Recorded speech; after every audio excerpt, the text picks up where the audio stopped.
I'll come back and do it. That's your. It works. See? Yeah. Check the sound next door as well. Is this to do with your face?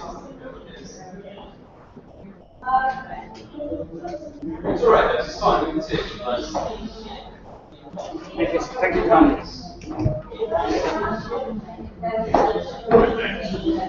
Done who? Which one you want now? To give him 3. I think it's just that idea. Was there where or do you want to make an additional one? I didn't have any more, but you could say them if you like. Have a happy one. Well, look, start the beginning. The very beginning and then skip.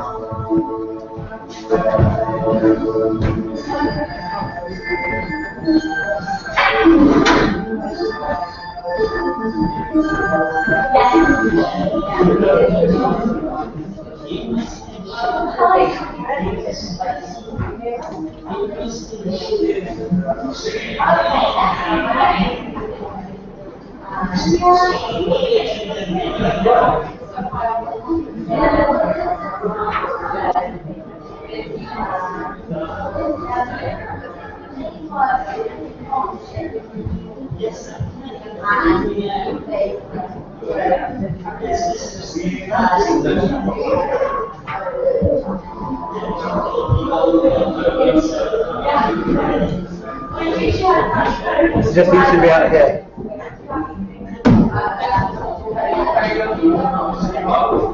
Daniel, my sister, tweets it. That's good. Hang on. I'm going to let you link. She's trying to link for you. That's good. We're going to move to the next.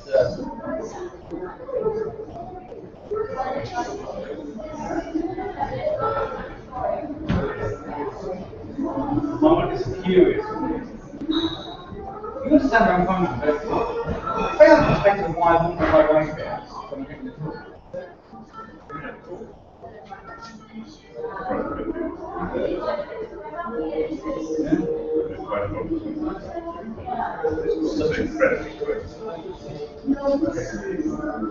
And then what's the next one you think?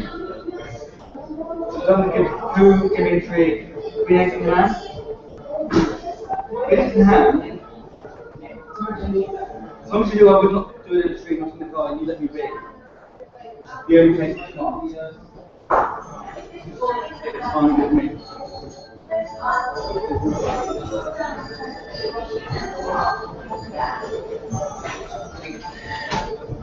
Very stressful.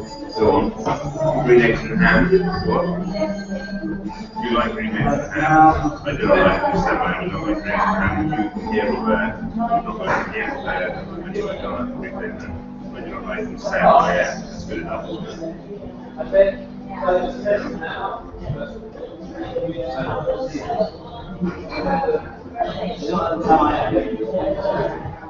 And then you say,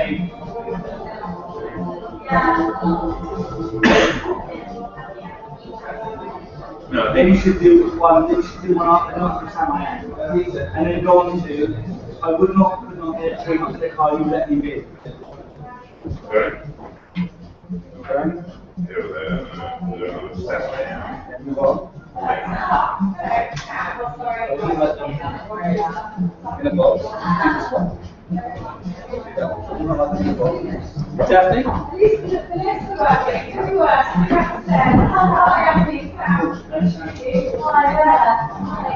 Yes, Alex. Do you want to wire me up? I mean, we're just testing it to make sure that we're first.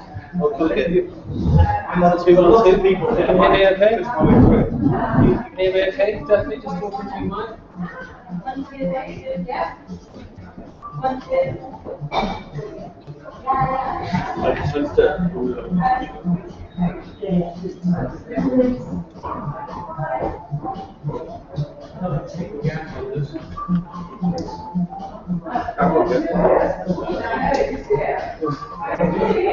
Yeah, we're sitting here and it's like gnashing down and lightning. Oh, God. That's back from.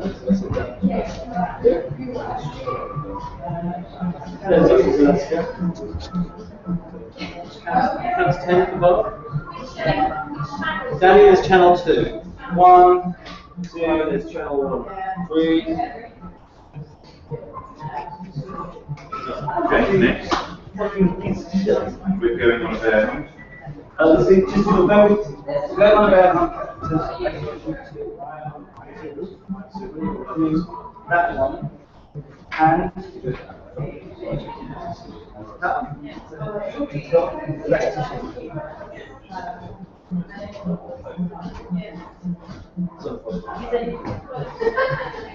Yeah, grass and So we're going on bare hands, we'll get big on us, yeah, that with grass, we're not going to keep on swishy, swashy. you could say that. And then, which other medium did you want? Next one. We good? What, river? Yeah. Yeah.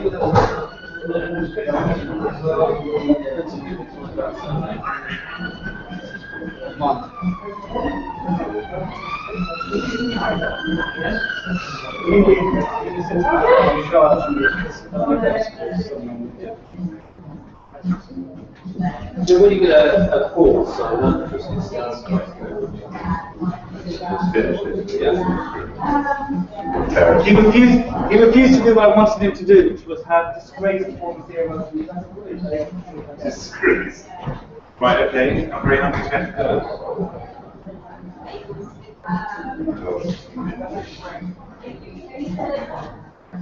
Yeah, remember that. Yours go straight to the end. And pull it up. Right, I'm looking at do you want to do me now? It's very easy. You can do this one from here, Yeah. and then do, and then And then all the way through to the right. It's so much nicer when I don't. And now to caterpillar, I think there's one more to the list. Okay, so go, I decided which one we should do first. Well, I was going to tell you, I would go to the scan, go from all alone. All alone. No. Yeah, I agree. At the very end. Thank you, Mike. Well, it's hacking cracks now. Very much it's invented words. So they're right. Exactly. Let's go. Where's my home?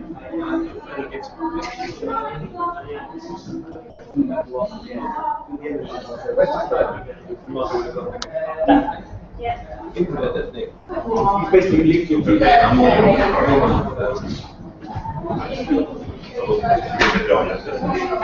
Just down the side. There's no way out. Okay, so Soft. I'll do the bus. Lots of them. You can't see exchange.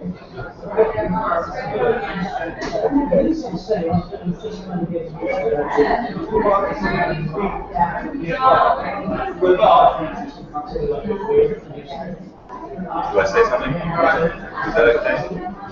Testing. The very hungry pet. The childish story of Daniel Zeff.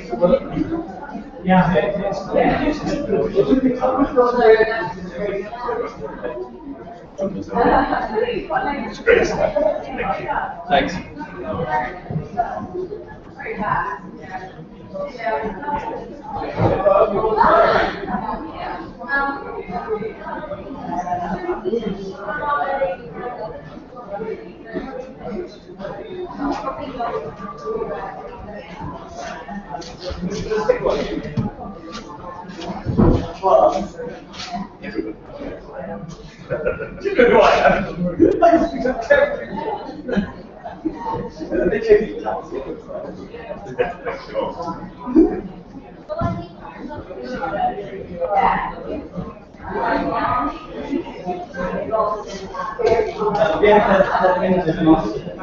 Sorry.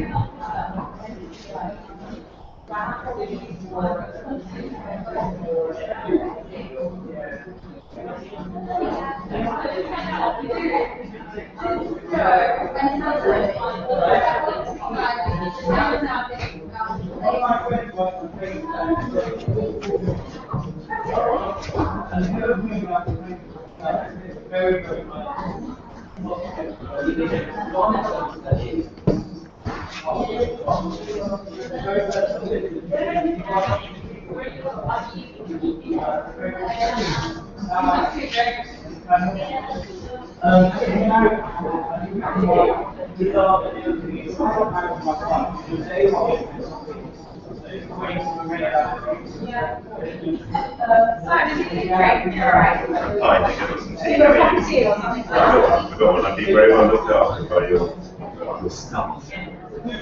I do appreciate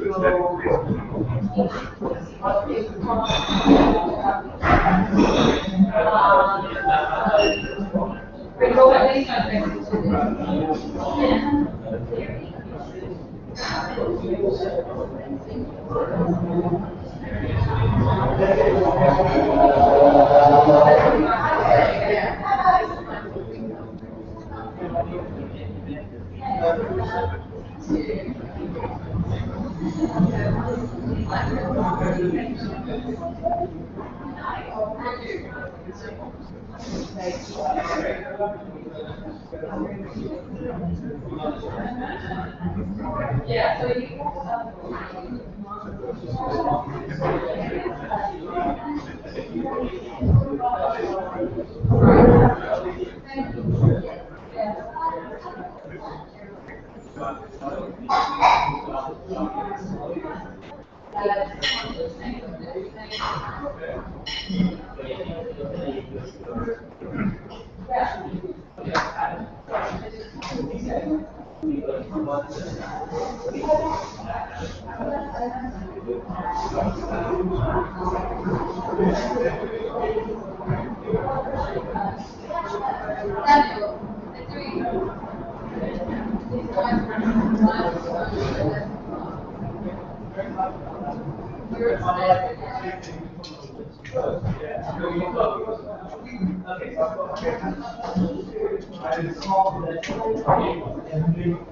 very fast.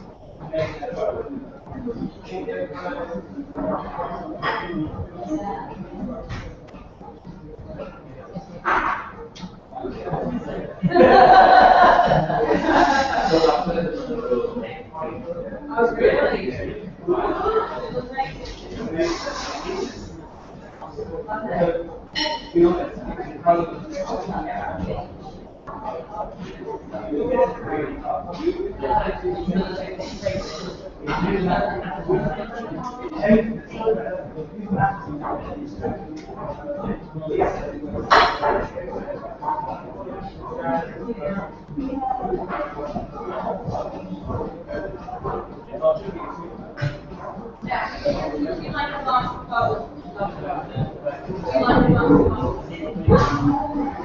Yeah.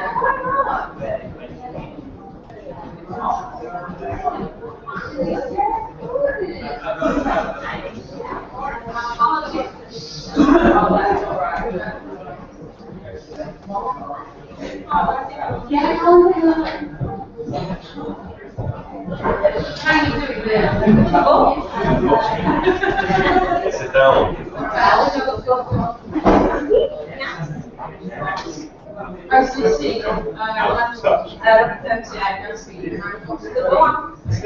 Acaba de passar 6 semanas no Brasil e é livre voltar aqui. Não, eu vou cada 6 semanas, mas eu prefiro aqui. Eu li o lá do Safiro? Sim, eu vejo ele, eu vou trabalhar. Antes eu era uns 5 níveis aí em cima, agora ele é meu. Agora ele é teu chefe. Exatamente.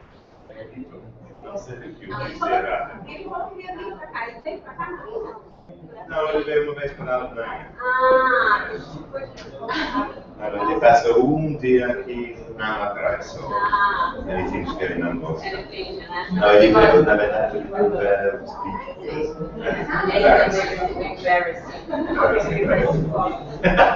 that was it, you know? Yeah. Anyway, this one is like a big lapel to me. That was also because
Oh, really?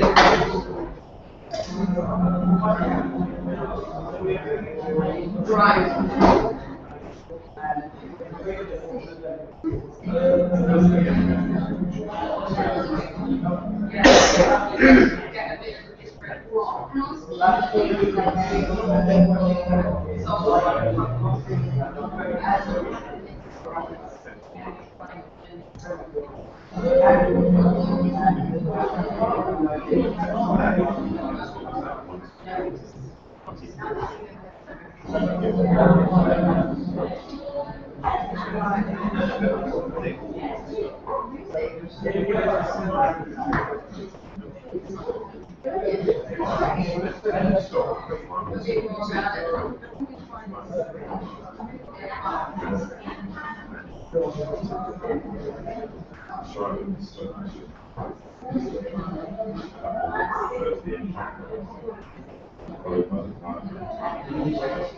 Yeah, we'll say anything will be fun.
Oh, yes, yes. Yeah, yeah. I remember I was I remember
yeah.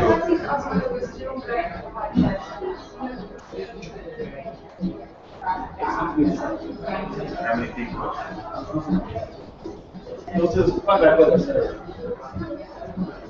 Good. I wouldn't forget to wear my dinner.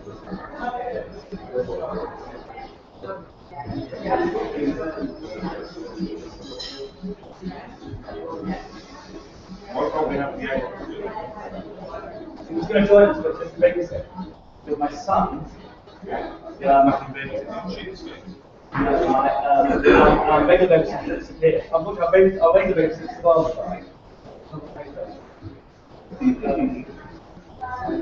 And so, yeah, petty issues that you don't listen to.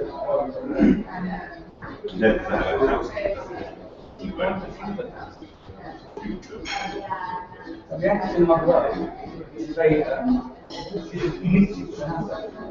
But that night he had certain You need to come and see what we've done. That's it. It's even better. very nice. I think you only had Oh, look, they've been doing snacking. yes, snacking.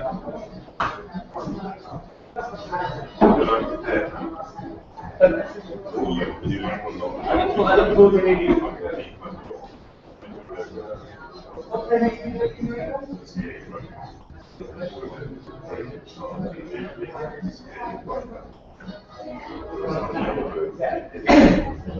Sorry,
It's just occurred to me I could probably do it in this. You know, this one the camera's been on for a while. Yeah. That's right. I think we're gonna.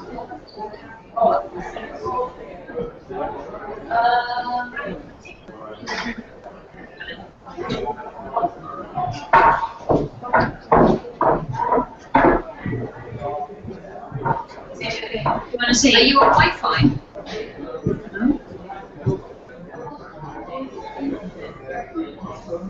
It's all right. It's all brilliant. It's better with that camera than.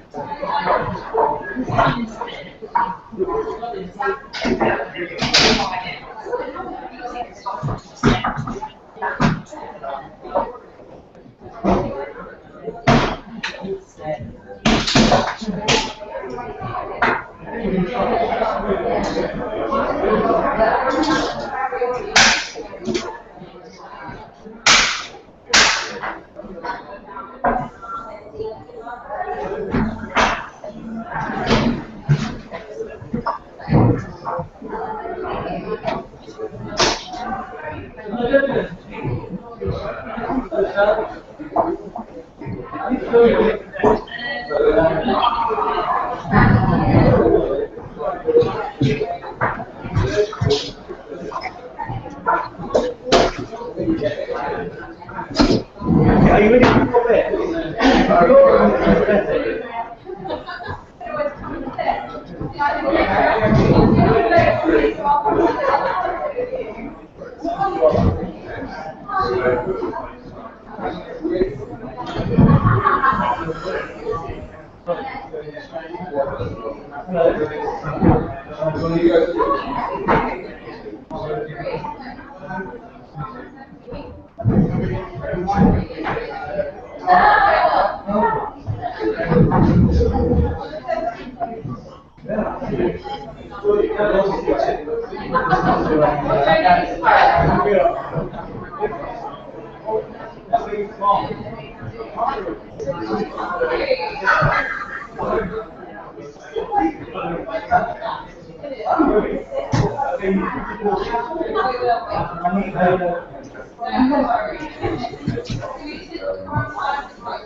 I once saw your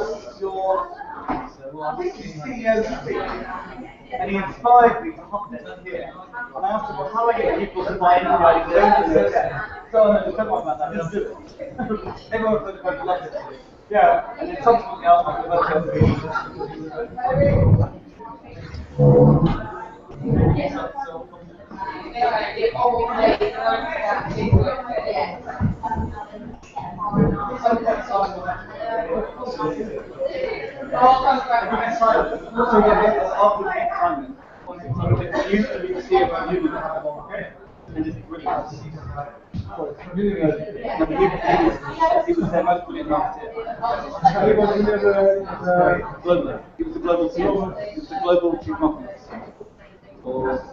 a long time.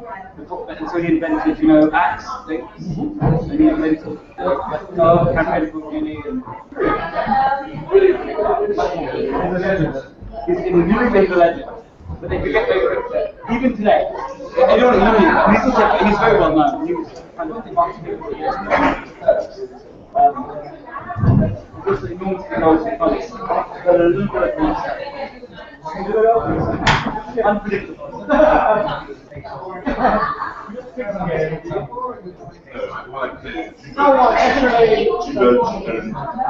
That bombs, we were never together or something. Yeah, I thought it was the way of flowers.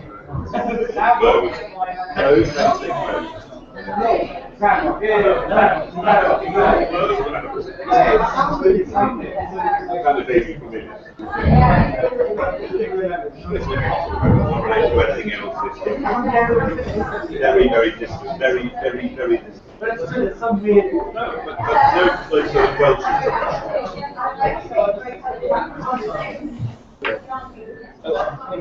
They know you, Chris. The language, they know you.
Hello, everyone.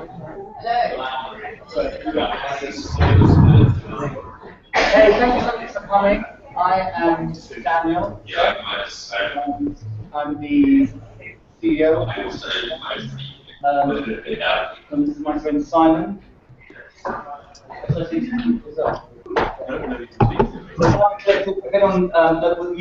Is the former Chief Marketing Officer of Unilever, probably most famous for having sort of been there during the most creative, most effective period with famous brands like Lynx apps, the campaign for Real Beauty, and globalizing a very diverse culture.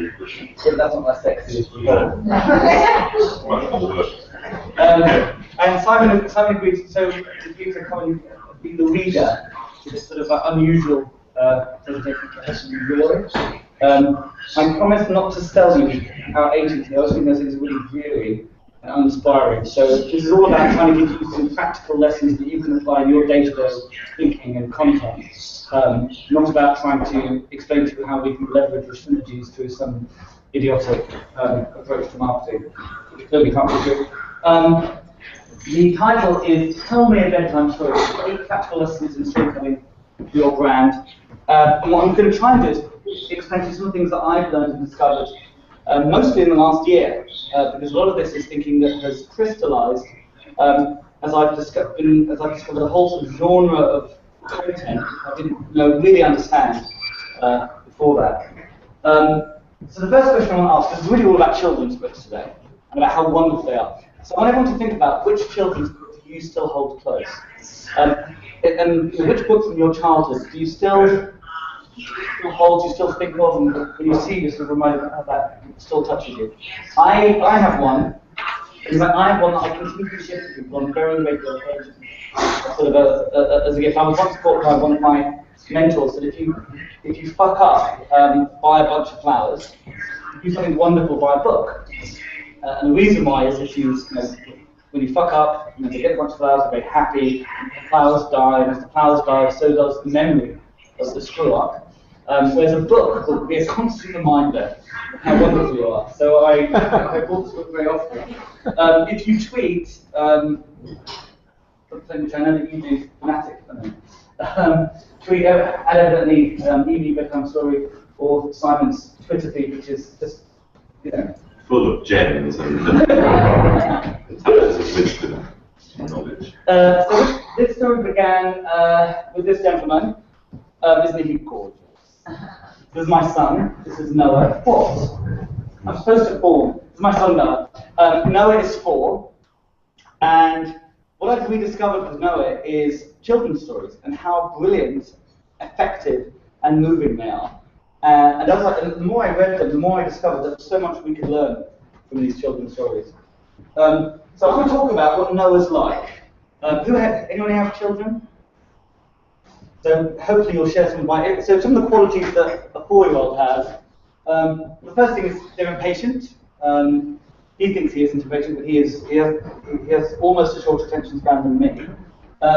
He is absolutely surrounded by enticing new things. The world is entirely new to him, and everything is fascinating and wonderful and out to distract him. He is unpredictable. Can't ever quite know what he's going to think or do next. And finally, he just adores stories. In fact, I think storytelling and how we understand the world through stories is embedded in our psyche. There's lots of science actually to support that theory. But I think what's really interesting about Noah is the fact that there's so much we can learn from children's stories because of Noah. Because actually, isn't he just like our audience? Isn't he just like the audience we're constantly trying to talk to? This disparate audience of consumers around the world who seem to never quite have time for us. So I think there's much we can learn from children's stories. And I think if you think about children's stories, they communicate things that help us feel good. They communicate things that sort of help us make sense of the world. Great children's stories help us understand quite complex, difficult concepts in really simple ways, and they stay with us. Isn't that just like brands try to do? They try to make us feel good, and they try to perhaps make the world more straightforward and more sensible, more sort of comprehensive place. So I've got a new theory, which I'll call Clift, which is that brands are sort of titles to stories, and great brands invoke wonderful stories. But brands are sort of the title, the way that we sort of understand a very complex set of information and rules and values, which is summarized in perhaps some very, very simple identity. And I think if we're going to try and tell brands great stories properly, we have to rediscover succinct and resonant storytelling. And I think if you look at children's books, there is no better medium when it comes to succinct, as in just the right number of words, and resonant storytelling that changes how people think. So I have 8 lessons. 7 obviously is too biblical, couldn't do that, and 9 would bore you to death. It is clearly an arbitrary number, but I hope one will resonate. And please feel free to challenge. At the end of it, we're going to give you a pack, which is a storytelling checklist. And I encourage you to take this away, photocopy it to your heart's content, and use it whenever you're being presented with some ideas for creative or creative people will be made. And use it to try and understand, are we following these rules, and do these make sense to us? Because I think it's a good way to sort of both analyse ideas that haven't happened yet, and also work that you appreciate and try and understand why is it they were good. So without further ado, we'll start with our 8 lessons. And the first lesson is one which perhaps should come as no surprise. All great stories have structure. And in fact, most great stories have a very familiar, boring structure. And what you'll discover with children's stories is they always seem to have a beginning, a surprise, and an end. It's the very familiarity of the structure, actually, that makes the story so easy for people to understand. But it's that surprise, we often talk in terms of entertainment terms as sort of a wrinkle, which sort of invokes that sort of, excitement and sort of jubilation, which then resolves completely in the end. So beginning, surprise, and end, I think is fundamental to most great children's works. And my first example is perhaps one of the most beloved book in Britain, The Gruffalo. Who knows The Gruffalo? How many times have you read it? It was interesting. Simon didn't know The Gruffalo that well beforehand. And he said, well, did they make any money out of The Gruffalo? And I think the answer is yes. The author, Julia Dobson, is having quite a nice time. It's a wonderful book. And I think what's interesting about The Gruffalo is that it isn't just a children's book. It is high art. And what it does is it tells a story, which is quite simple, really, of a mouse who's just trying to take a stroll through a wood, minding his own business, but encounters dangerous animals who have ill intentions. In order to sort of escape this sort of danger, he invents a fictional creature called a Gruffalo to scare them off, which he does quite successfully. So that's the beginning. The surprise, though, is it turns out the Gruffalo is real. But who is this creature with terrible claws and terrible teeth in his terrible jaws? He has knobbly knees and turned out toes, and a poisonous wart at the end of his nose. His eyes are orange, his tongue is black, he has purple prickles all over his back. Oh help, oh no, it's a Gruffalo. My favourite food, the Gruffalo said. You'll taste good on a slice of bread. Good, said the Mouse. Don't call me good. I'm the scariest creature in this wood. Just walk behind me and soon you'll see everyone's afraid of me. All right, said the Gruffalo, bursting with laughter. You go ahead and I'll follow after.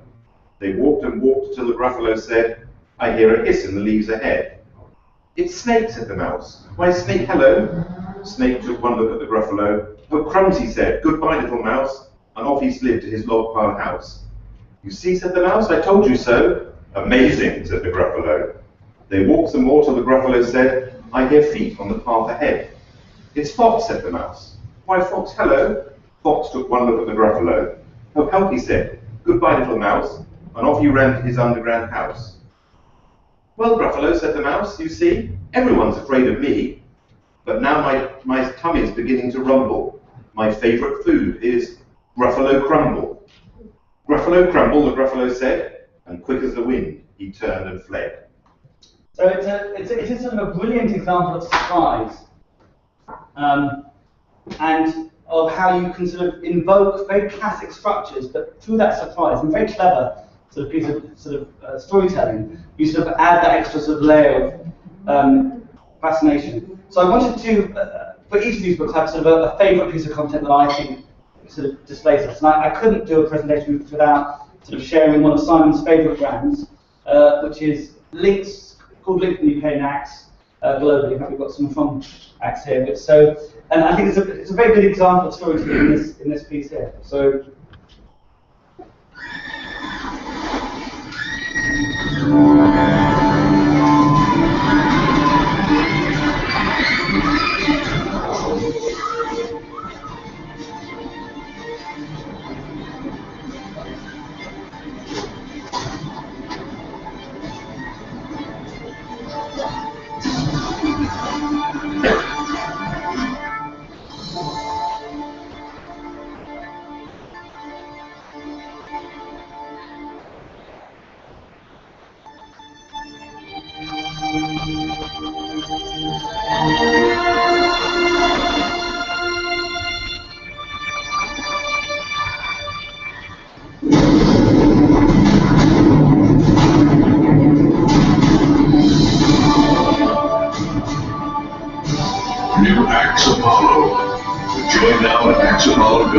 For your chance to go to space.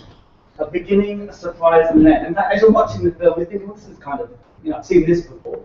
But it's that surprise, that wrinkle, which sort of really gives that pleasure, and how brilliantly they sort of pull it off. How clever those people acts are.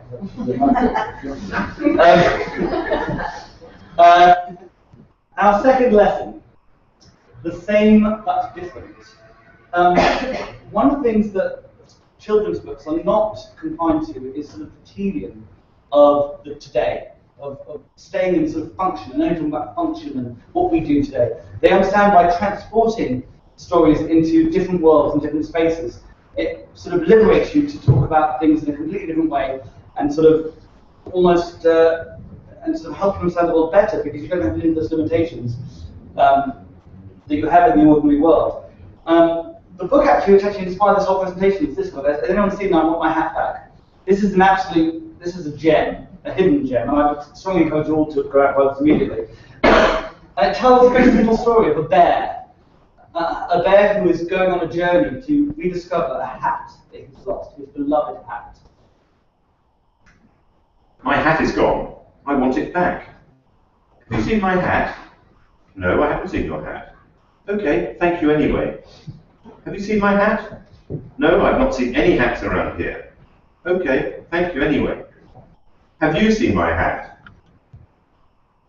No, why are you asking me? I haven't seen it. I haven't seen any hats anywhere. I wouldn't steal a hat. Don't ask me any more questions. Okay, thank you anyway. Have you seen my hat? What's a hat? Thank you anyway. Nobody's seen my hat. What if I never see it again? What if nobody ever finds it? My poor hat. I miss it so much. What's the matter? I've lost my hat and nobody's seen it. What does your hat look like? It's red and pointy and... I've seen my hat. You stole my hat. I love my hat. Excuse me, have you seen a rabbit wearing a hat? No, why are you asking me? I haven't seen him. I haven't seen any rabbits anywhere. I wouldn't eat a rabbit. Don't ask me any more questions. Okay, thank you anyway. So quite brilliant. And there's an important lesson there, which is you don't mess with the bear will eat it. And it's quite clever. But if this was just the ordinary world and had an ordinary kid or person looking for a hat, I think it would be terribly dreary. And of course, you couldn't have someone eating someone. As soon as you transport it into a different world, the rules change entirely. For my next example, I think I'm showing the most loved commercial in British history. I think it was voted the most loved. And it's a good example. You said last time we talked about this, that it takes what is essentially an entirely empty product with no real sort of, nothing we've talked about, and elevates it to superstardom.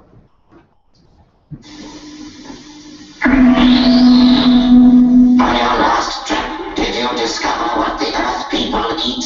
They eat a great many puppies. They fill them with their little knives. For 21 minutes. Then they smash them all to bits. They the most primitive people. Or mash, get smashed. It's one of those rare examples where the communication has outlived the product. Yeah, the product's listening, it doesn't exist more.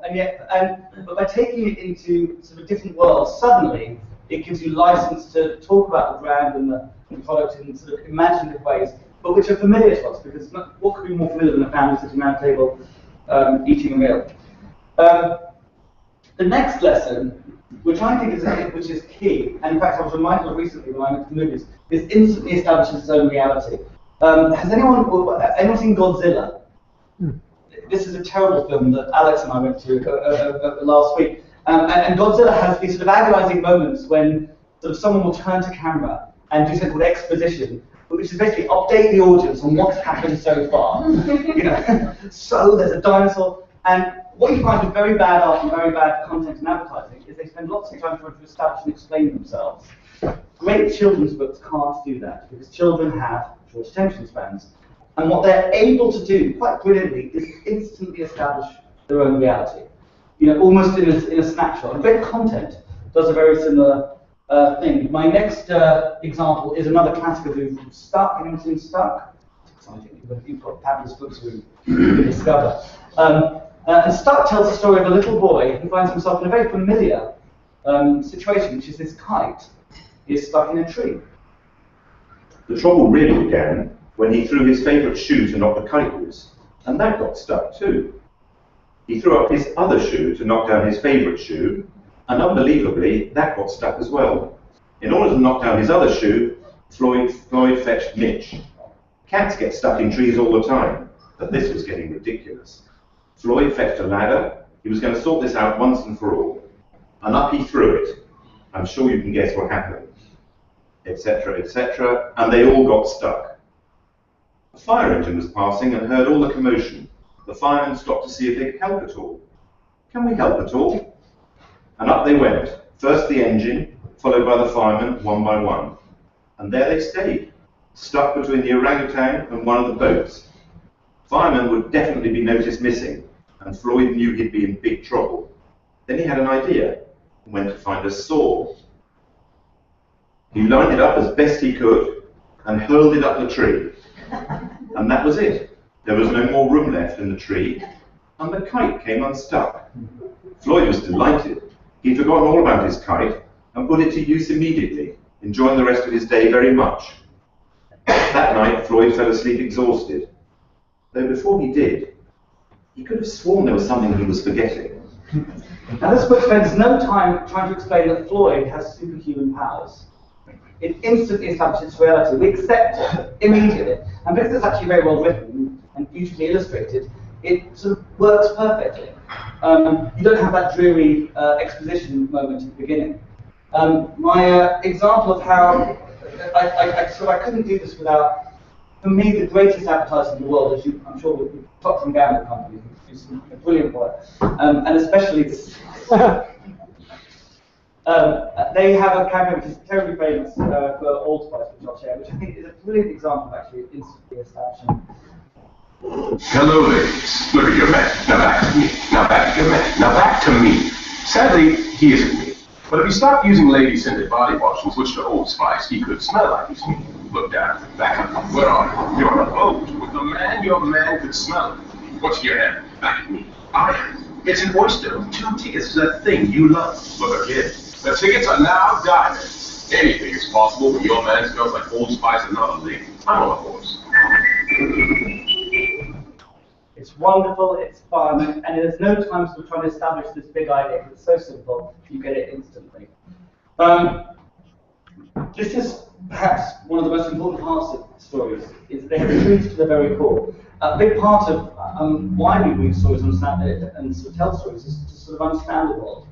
And all the examples I'm sharing have lessons within them that we sort of take out and live for good. Anyone who's had children knows that sort of one of the most critical moments in a child's life is trying to explain to them not to poo in their nappy anymore, because it's really annoying. But this is a very complex subject. It's actually quite an emotional subject. This is a classic of the genre, everybody poos. It's quite brilliant. And what it does most brilliantly is it gives parents a tool to explain something, which, to be honest, you've sort of probably never really thought about before, and certainly never had to explain before. And it does it with sort of tenderness and sort of sincerity. So over to Simon. Different animals make different kinds of poo, different shapes, different colours, even different smells. Which end is the snake's bottom? What does whale poo look like? All living things eat, so everybody poos. All living things eat, so everybody poos. Now, trying explaining poo to a child is quite difficult, but what simpler way than if all living things eat, everybody poos? Suddenly they get it. And by the way, this book worked for me. Did encourage my son to no longer poo where he wasn't supposed to. And it worked for you too. Better late than The that. jury's out. The jury's out. In this example, for the Lifebuoys are a soap that have a very simple mission, which is they want to save lives by teaching people to wash their hands with soap. So one of the biggest killers in India is something very as simple as not washing your hands after you go to the bathroom. And with this campaign, what they did was create a campaign which transformed something very simple, which is if you wash your hands, it kills germs, in something that's fun and engaging for children by turning it into a game called Secret Hand Wash. Lifebuoy Secret Wash. Learn Bollywood shake. Kill germs in just 10 seconds with Lifebuoy Color Changing Hand Wash. Ready? Wash. Pump. Power up. Wrist twist. Shimmy low. Shimmy high. Clap. Hop left. Hop right. Flower bath. Peacock shake. Tell Mum you've killed the germs. Now rinse. Challenge complete. Greener foam means more germs killed. Learn more Secret Washes at facebook.com/lifebuoy. So there's a basic truth about wash your hands, you're going to kill germs. But if you do it in a fun, storytelling way, suddenly it elevates it to something much more engaging, much more interesting. I think the next example is perhaps the example which is in some of the most magnificent, clever part of great children's stories, which is this idea of many levels, but a single shared experience. As parents, you find yourself having to read the same book over and over and again for children. And one thing that children discover is if the parent doesn't like the book, they're not going to hear that book over and over again because magically it will disappear.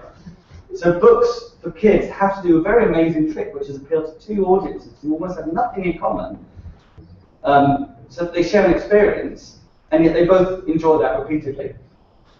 It's very difficult to do, but all great children's books share that quality. In this next example, which is called The Giving Tree, people in America, in the UK, you tend not to encounter it. This does this in spades. It's a brilliant book, which is really all about a child who likes a tree and likes apples. I mean, that's what my son thinks, because that's the story that my son hears when I tell it. But of course, when I read it, I see a completely different story. The story I experience is all around giving and what it is to give. And really, it's quite a difficult lesson in unconditional love. Once there was a tree. and she loved a little boy. And every day the boy would come, and he would gather her leaves, and make them into crowns, and play king of the forest. He would climb up her trunk, and swing from her branches, and eat apples, and they would play hide and go seek. And when he was tired, he would sleep in her shade. And the boy loved the tree very much, and the tree was happy. But time went by, and the boy grew older, and the tree was often alone. And the boy stayed away for a long time, and when he came back, the tree was so happy she could hardly speak. "Come, boy," she whispered, "come and play." "I'm too old and sad to play," said the boy. "I want a boat that will take me far away from here. Can you give me a boat?" "Cut down my trunk and make a boat," said the tree. "Then you can sail away and be happy." So the boy cut down her trunk and made a boat and sailed away. And the tree was happy, but not really. It's quite tough. I actually bought it recently for someone for their 70th birthday, and for some reason they didn't quite appreciate it. But it is an unbelievably moving story. Yeah, he thought I was trying to encourage him to. I was just trying to be nice. This idea of having, a single shared experience but working at different levels is something that great work does. In this example, I think Weetabix did a brilliant job here. So in this example, when I saw this film, I said, finally, thank God, a brand understands me and how difficult it is to be a father. And I was with my wife, and my wife had a completely opposite reaction, which is, see, men are just idiots. See you later, you two. Have fun.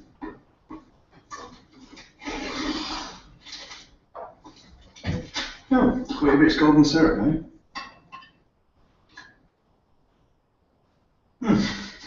You're gonna need it.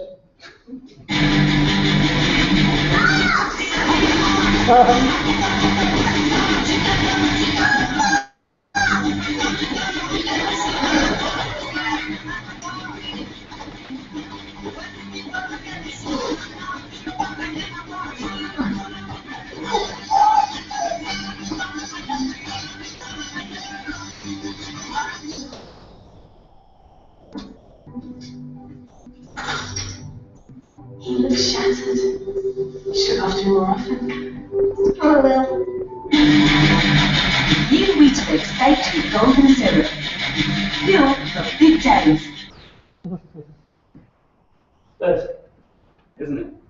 And it's clever because actually, I think it still makes perfect sense to both of us, and yet it speaks to a truth and works on levels.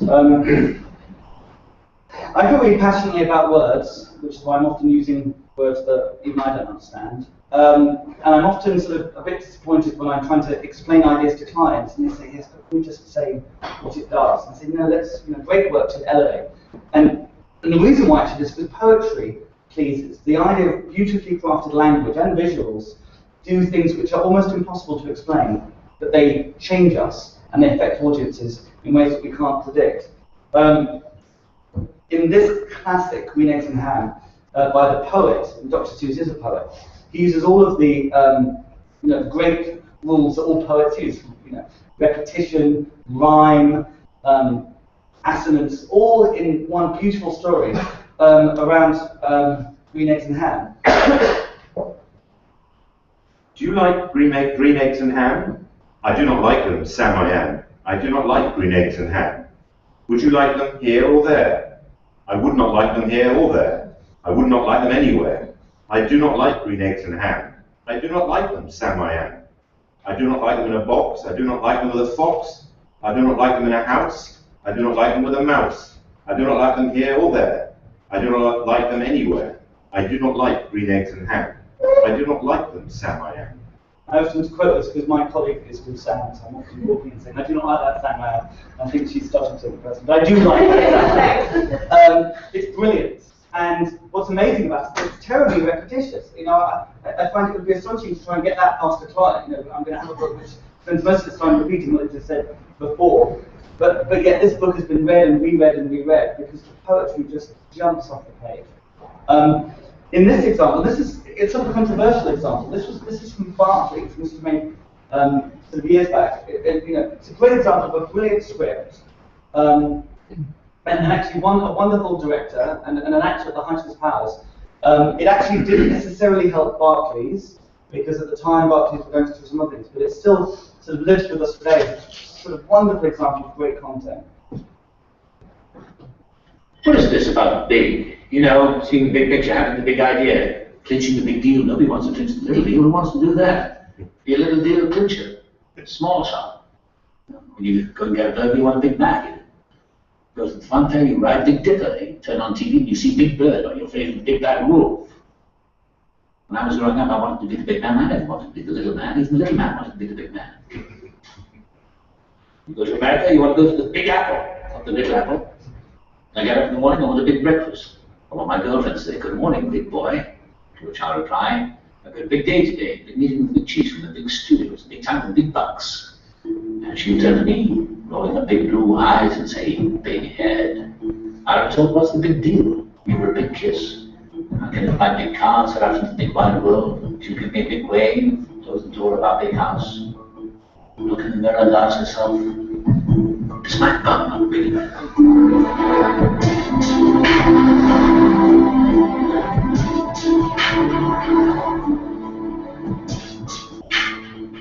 And in my big meeting, I'll turn to one of the big hitters and I'll say, "I love this movie, it's got to be big.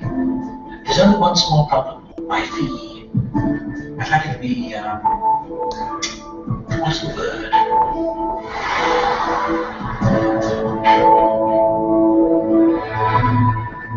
Wonderful communication, dodgy strategy. Dodgy strategy, beautiful communication, and of course, what did everyone find themselves doing at the very end of that commercial? They find themselves saying, "Big," which is my next lesson. The penultimate lesson, which is great content and great children's stories share a very similar quality, which is the idea that responding is irresistible. That they draw you in and force you to want to respond, to participate in part of the message. Big does that, and in fact, all children's stories, children participate. It isn't a one-way communication. Michael Rosen's book, "We're Going on a Bear Hunt," is a beloved classic, and one which really tells a fairly dreary story, but so poetically and so brilliantly that kids can't help but join in and repeat and share. We're going on a bear hunt. We're going to catch a big one. What a beautiful day. We're not scared. Uh-oh, grass. Long, wavy grass. We can't go over it. We can't go under it. Oh no, we've got to go through it. Swishy, swashy, swishy, swashy, swishy, swashy. We're going on a bear hunt. We're going to catch a big one. What a beautiful day. We're not scared. Uh-oh, a river. A deep, cold river. We can't go over it. We can't go under it. Oh no, we've got to go through it. Splash, splosh, splash, splosh, splash, splosh. What you find with children when you read this is they join in, and because of the repetition, the familiarity, they find it very easy to join in and learn and be participatory in it. And they find it impossible to resist. This next example, I'm only allowed to show a very short excerpt because you hate it. But who doesn't remember? Hello?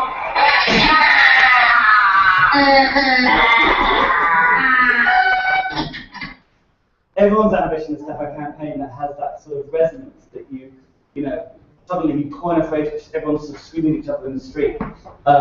It's irresistible to participate. I'm going to show another example which is perhaps a little subtler, which is from the good folk of Dove, which they produced for Japan. In this piece of content for Dove Shower, they use a traditional Japanese form to explain the benefits of a product. Now, it's quite, anyone here speak Japanese?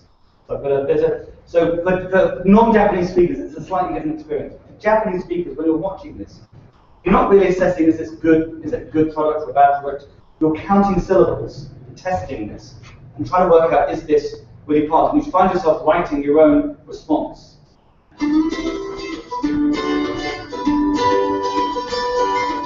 泡に隠された秘密はニュートリアンモイスチャー。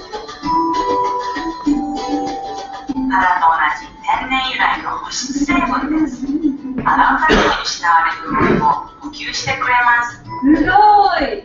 洗ってみたい。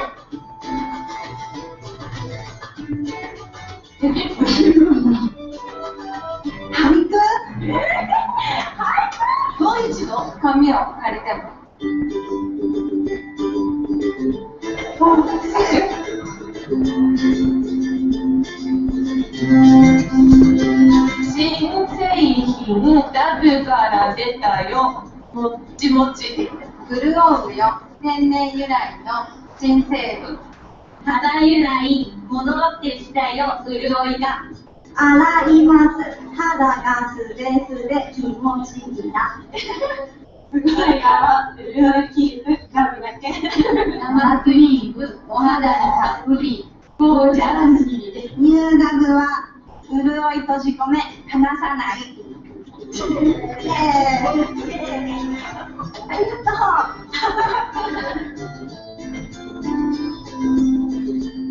秘密の成分はニュートリアルモイスチャー。すごい嬉しいです。持って帰りたいです。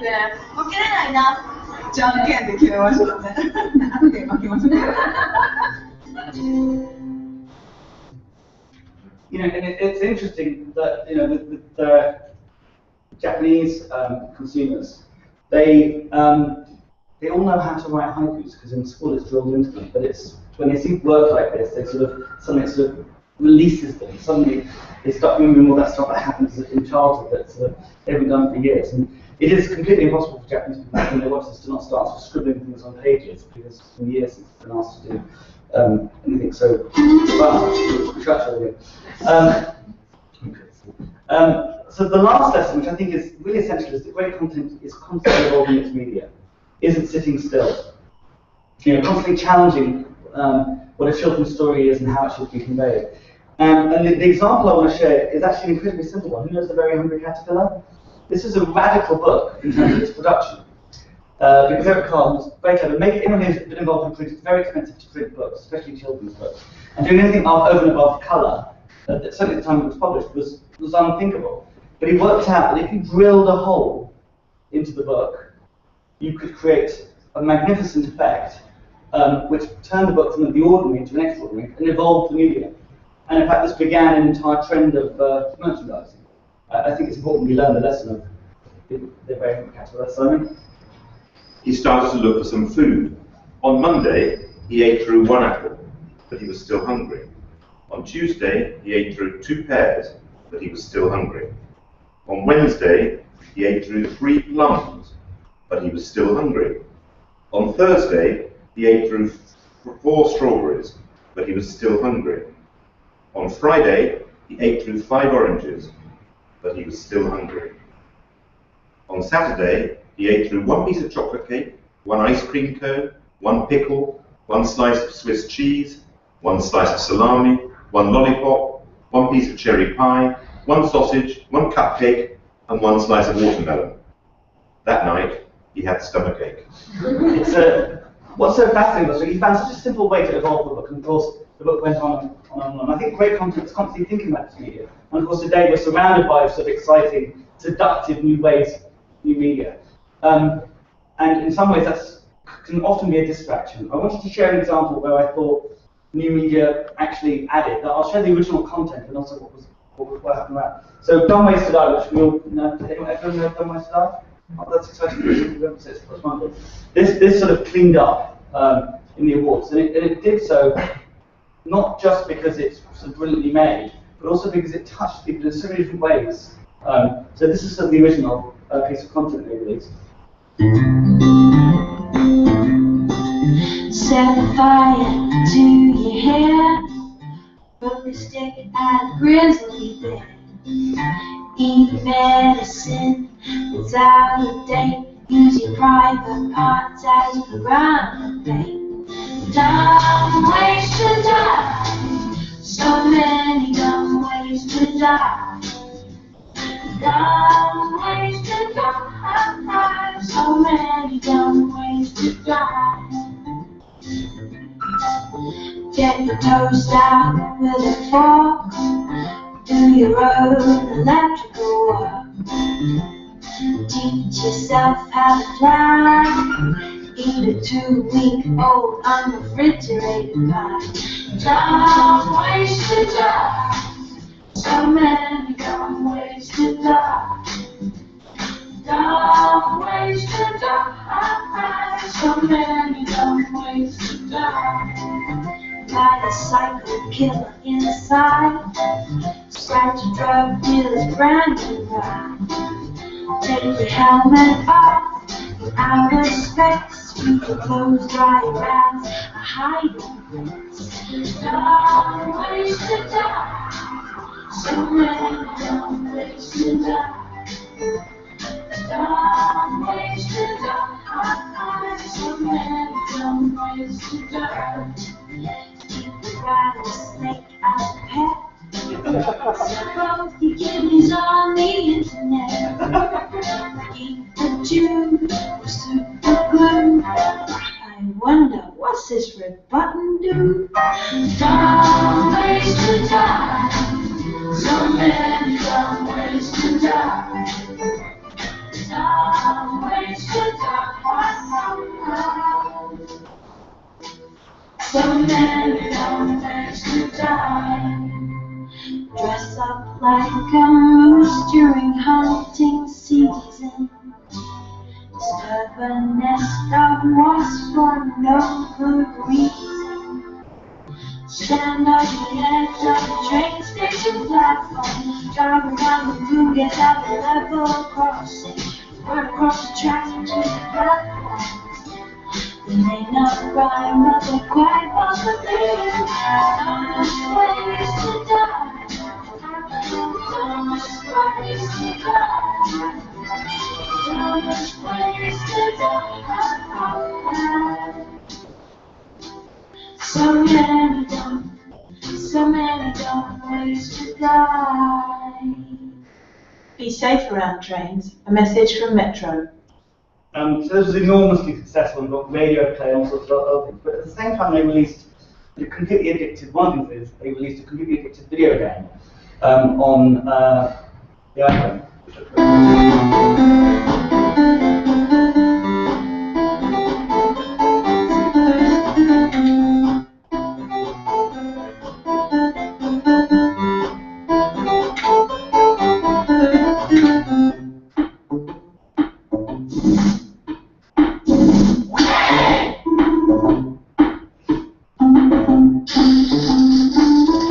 These are some of the appeal by watching, but it is highly addictive.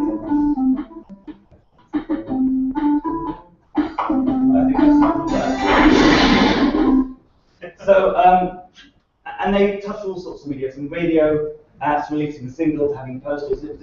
And it wasn't just effective because it was brilliantly made, it was effective because it understood who its audience were, which was young people, and reached them in ways that they were most excited about, and didn't get overwhelmed with the media. So it didn't do what lots of clients often try to do, which is to make an app for the sake of making an app. It thought first about how it would actually engage people, and innovated in ways that they knew that the audience would respond to.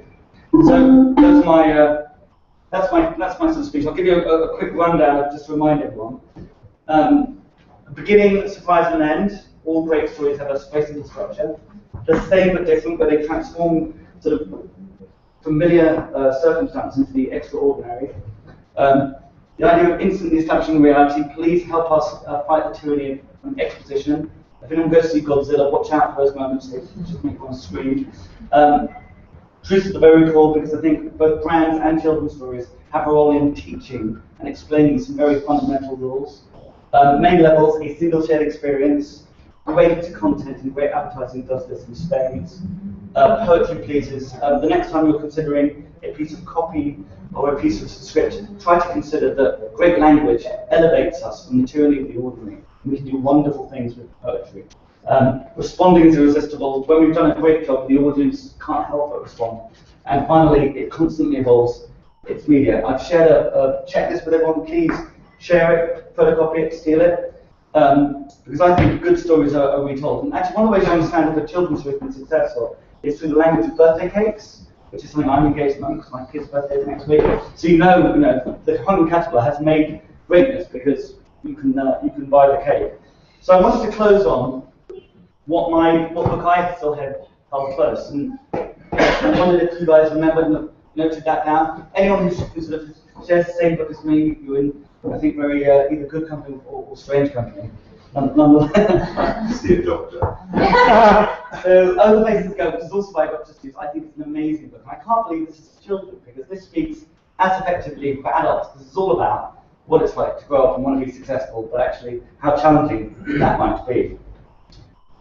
All alone. Whether you like it or not, alone will be something you'll be quite a lot. And when you're alone, there's a very good chance you'll meet things that scare you right out of your pants. There are some down the road between hither and yon that can scare you so much you won't want to go on. But on you will go, though the weather be foul. On you will go, though your enemy's proud. On you will go, though the hack and cracks howl. Onward up many a frightening creek, though your arms may get sore and your sneakers may leak. On you will hike, and I know you'll hike far, and face up to your problems, whatever they are. You'll get mixed up, of course, as you already know. You'll get mixed up with many strange birds as you go. So be sure when you step with care and great tact, and remember that life's a great balancing act. Just never forget to be dexterous and deft, and never mix up your right foot with your left. And will you succeed? Yes, you will indeed. 98 3/4% guaranteed. Kid, you'll move mountains.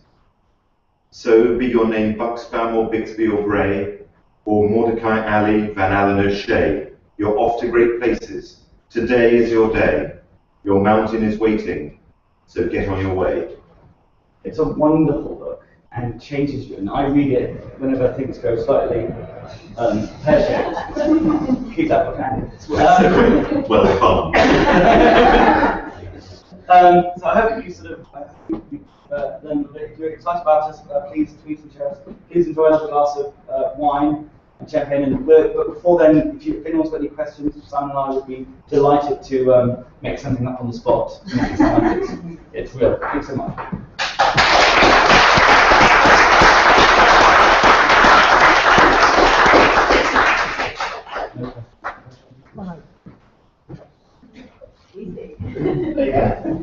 We'll be hanging around for a bit. So then, yeah.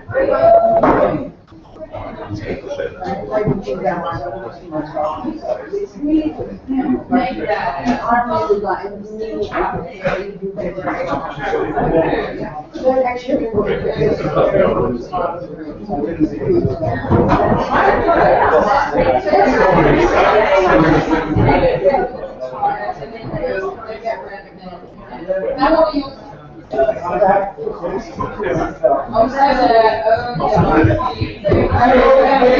very much.